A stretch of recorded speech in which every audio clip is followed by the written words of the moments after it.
எல்லாருக்கும் வணக்கம். இன்னைக்கு நம்ம இன்ஸ்டண்ட்டாக கடலை மாவு ஊத்தப்பம் எப்படி செய்கிறதுன்னு பார்க்க போகிறோம். வீட்டில் இட்லி தோசை மாவு இல்லைன்னா கவலைப்படாதீங்க, இந்த ரெசிபியை ட்ரை பண்ணி பாருங்கள். கடலை மாவு ஊத்தப்பம் செய்ய தேவையான பொருட்கள்: 1 கப் கடலை மாவு, 1 டேபிள் ஸ்பூன் அரிசி மாவு, ஒரு பெரிய வெங்காயம், 3 பச்சை மிளகா, அரை டீஸ்பூன் சீரகம், கொஞ்சம் பெருங்காயத்தூள், தேவையான அளவு உப்பு, தேவையான அளவு தண்ணி, கொஞ்சம் கொத்தமல்லி தழை. அவ்வளோதான். இப்போ வாங்க எப்படி செய்கிறதுன்னு பார்க்கலாம்.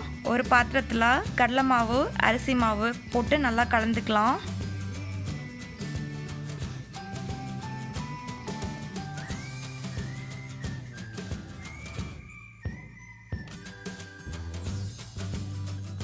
கலந்துட்டு கொஞ்சமாக உப்பு சேர்த்து கலந்துக்கலாம்.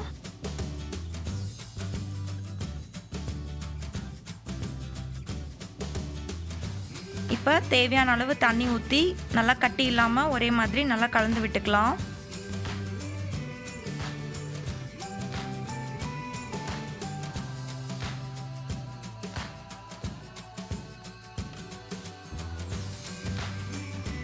நல்லா இந்த மாதிரி தண்ணி பதமாக இருக்கணும். நீங்கள் முட்டை உடச்சி பீட் பண்ணிங்க அப்படின்னா எப்படி இருக்குமோ அந்த கன்சிஸ்டன்சியில் இருக்கணும்.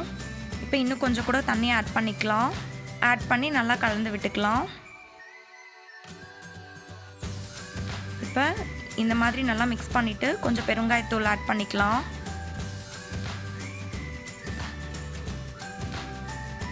இப்போ நம்ம பொடி பொடியாக நறுக்கி வச்சுருக்க வெங்காயத்தையும் பச்சை மிளகா, சீரகம், அப்புறம் கொத்தமல்லி தழை எல்லாத்தையுமே சேர்த்து நல்லா கலந்துக்கலாம்.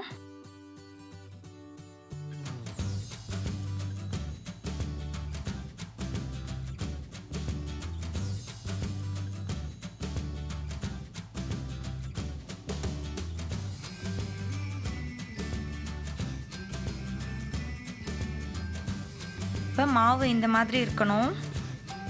இப்போ தோசைக்கல்லில் அடுப்பில் வச்சு சூடு பண்ணிக்கலாம். இப்போ கல் சூடாயிடுச்சு.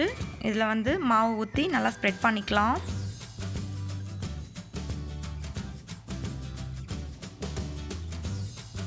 ஸ்ப்ரெட் பண்ணிவிட்டு எண்ணெய் ஊற்றிக்கலாம். இப்போ இது ஒரு பக்கம் வேகட்டும். இப்போ திருப்பி போட்டு இன்னொரு பக்கத்தையும் வேக வச்சுக்கலாம்.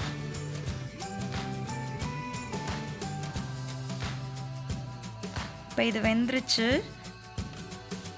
நமக்கு சுட சுட ஊத்தப்பம் ரெடி ஆயிடுச்சு. இந்த அளவில் மாவு மிக்ஸ் பண்ணிங்க அப்படின்னா இந்த சைஸில் ஒரு 7 ஊத்தப்பம் வரும். இந்த ரெசிபி உங்களுக்கு பிடிச்சிருந்ததுன்னா நீங்களும் இதே மாதிரி வீட்டில் ட்ரை பண்ணி பாருங்கள்.